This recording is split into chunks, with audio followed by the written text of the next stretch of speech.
Hi, Hilda here again, and today we're going to talk about lists.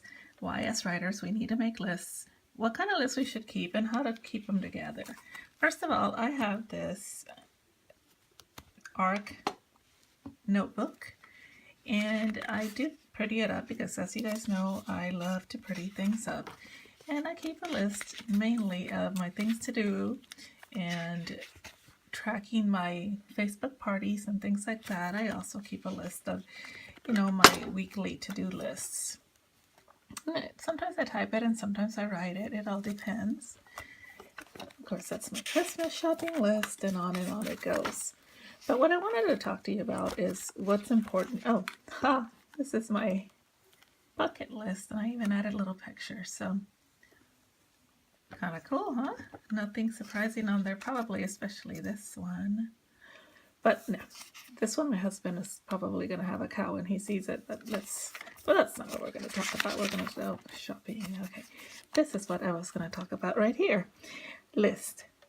As a writer, I think with the beginning of the year coming up, you should make your goals list. That is really important for anybody that has their own business, or even if you don't, as your personal life and your work life, you should set your goals. So set your top 3 goals for the year, for the month, for the week, and every day. And what I do usually is for the year, I have a 12-month calendar that I write beside it what my top 3 goals are. And then on the monthly calendar in my planner, which, I share with you guys sometimes, I list my 3 goals for that month that usually have to do with, sales, words written, book completed, that sort of thing. And then personally, it could be anything about weight loss or maybe reaching a certain point in your exercise routine. For the week, I usually set writing limits, again, sales amounts, and things like what I plan to do that week, that if I reach those top 3, the most important things that I need to accomplish. Every morning, or the night before actually, I usually list the top 3 events for the next day. Usually it has to do with things that I have to get done. For example, today my list had to do with write 3,000 words, was my first one. My second one was to change the linens on my bed. And then my third one was to get a manicure and pedicure because I had really been putting that off. And I got to cross all 3 out. Ta-da! Look at my little short stubby nails, aren't they pretty? Okay.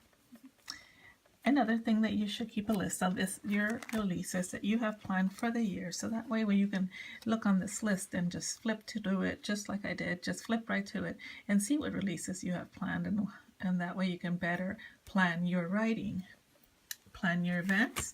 If you know you're attending certain events during the year, write them down. You can turn right to it, and there you have it, a list of all your events. So when somebody calls you and says, are you available during August the 26th, you can turn to this page and say, why no, I am not. I'm going to be in Wyoming. Well, you won't be in Wyoming, but I will. Pretty much that's what I put on my list.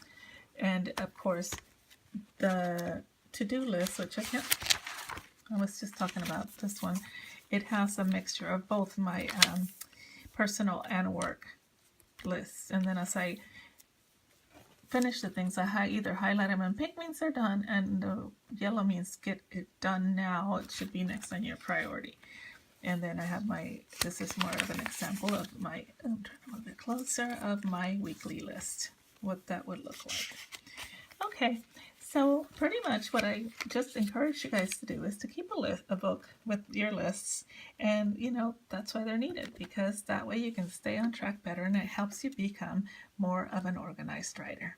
I hope this short little video helps you, and if it does, please give it a thumbs up, and if you would like to see more things along these lines, let me know. Thanks, y'all.